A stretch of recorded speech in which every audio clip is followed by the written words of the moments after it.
Hey guys, this is David at Guitars in the Bank, and we had a couple comments on the pallet video about going through some guitars from the pallet, so we thought we'd do that today. So we have 7 guitars picked out, and we'll kind of go through what we know about them.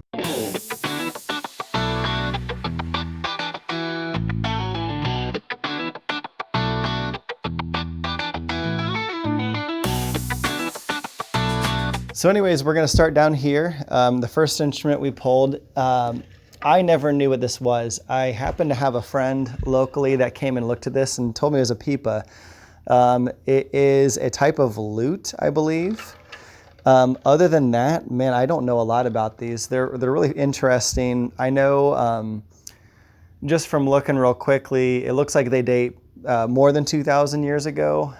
So who knows how long they've been around, but I know it's definitely more of a traditional type, probably a traditional Japanese type instrument. If you guys know more, feel free to fill in if there's any professional peepa players in the comments. Give us some more insight, but again, you can just see it's really fascinating the way they do these frets. A lot of like just kind of wood shims down here, but then you've got like these triangular type things for the top frets. So yeah, I don't have it tuned up, and I don't know how I'd play it anyways, but yeah, really fascinating how they built these. Second guitar we have, for second instrument, is a guitar. This is an Orville Gibson. Now, there's 2 different kinds of Orville Les Pauls that you'll see on the market. One will say Orville by Gibson, and one will just say Orville. This just says Orville Les Paul model, which would be kind of more of their standard model. And this was actually licensed by Gibson. So this wasn't a lawsuit guitar. They were actually licensed to make these for the Japanese market. So you don't see a lot of these in the American markets unless, again, you're exporting from Japan. But a lot of these, and I'm trying to think if this one would have had a lot of American woods and parts they would have used, but just made in Japan. Typically on the more budget models, they'd use Japanese pickups, but somebody changed these out. These are Seymour Duncans. So I'm not sure when that would have happened, but from what I can look here, I think from the serial number, this is from the 80s. But yeah, definitely a really nice Les Paul. These go for good money. They're a little bit less than a Gibson, but so if you're looking for something that's a good high quality Les Paul, but you don't want to spend the coin for a Gibson, Orville would be a really good option. Next thing we have here is a Bacon. I've not seen a lot of these, and the back here is falling off. Looks like we need to have a little attention on that. But these are banjos that are really embellished. As you can see, they're really heavy too. This has got to be like at least 10 plus pounds. But you can see all the embellishments on this, the headstock, the neck, everything on here. This is actually, from what I can tell, not a Japanese instrument. And feel free to correct me if I'm wrong. I believe this actually was made in the US. Likely somebody purchased this and then had it over in Japan for a time, and then now it's made its way back overseas. But this is a tenor, and tenor banjos only have 4 strings, so they're a little less popular. But again, there's still enough demand that people are looking for these, and the Bacon models are really definitely well made. Next guitar we got here is an Aria.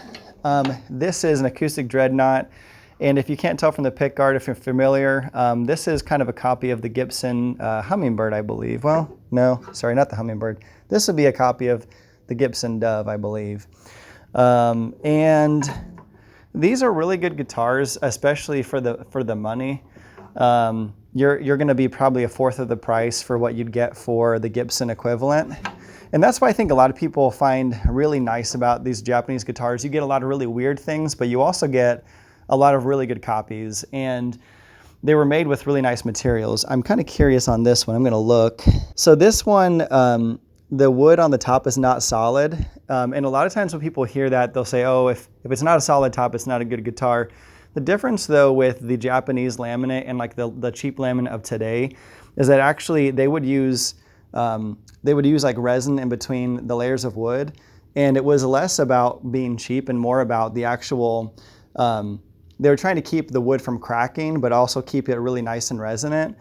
So when you see a Japanese guitar that's not solid wood, it does not mean it's cheaply made, it just means it's different. It was actually made to is made to be crack resistant, so kind of they had that in mind. But that would be a wonderful guitar that's a good copy of a Gibson. This here, if anyone spent any amount of time looking at Japanese acoustic guitars, you'll be familiar with the Morris brand. The Morris brand does a lot of really nice acoustic guitars. They go anywhere from really cheap to really nice guitars. This back here has a 3-piece back, which is a really cool feature.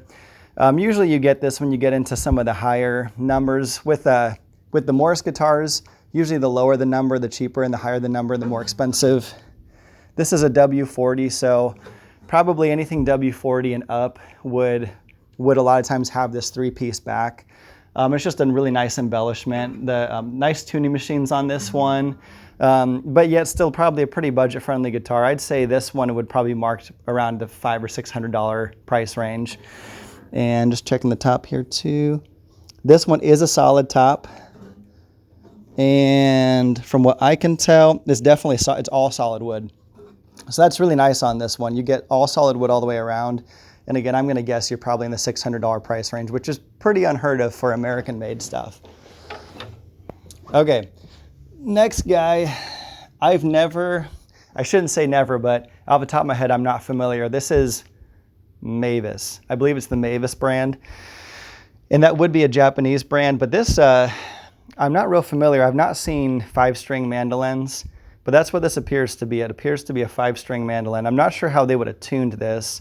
But this one's a really nice looking mandolin. Oh, you know what? I take back what I said. This is not a Japanese mandolin. This is a Korean. You got the Made in Korea sticker back there. So this one actually did come from Korea. There are some Korean and Chinese imports that end up in Japan from time to time that we'll get. But this one is it's fascinating. If you know anything about the 5-string mandolins, I'm not very familiar. But this is nice because you also have the electric feature. Okay, and then we got just one more here in the lineup. And this is another Aria guitar. This is another Japanese Aria. This one, I'm not sure what model exactly, but this is definitely a guild copy. You can tell from the way they shaped the headstock, to the way they shaped the pick guard, to even just the back tuning machines. These are pretty much all a direct rip-off of Guild. But it's a really nice feeling acoustic. Solid wood on top, solid spruce from what I can tell, and solid back and sides. So yeah, probably I haven't looked to see what these are going for, but again, it's going to be a fraction of the price of what you'd pay for a Guild. So I would say, yeah, if you're looking for something that's a really nice quality, but you're not looking to spend a lot of money, there's a lot of good options out here. And yeah, hopefully this is a good video that you guys can kind of glean some information from and just kind of maybe get an idea of the kind of stuff we're getting in. If you guys like this video and you'd like to see more, let us know in the comments, or if you have a different idea, we're happy to kind of get some suggestions. So hope you guys enjoy this, and like and subscribe.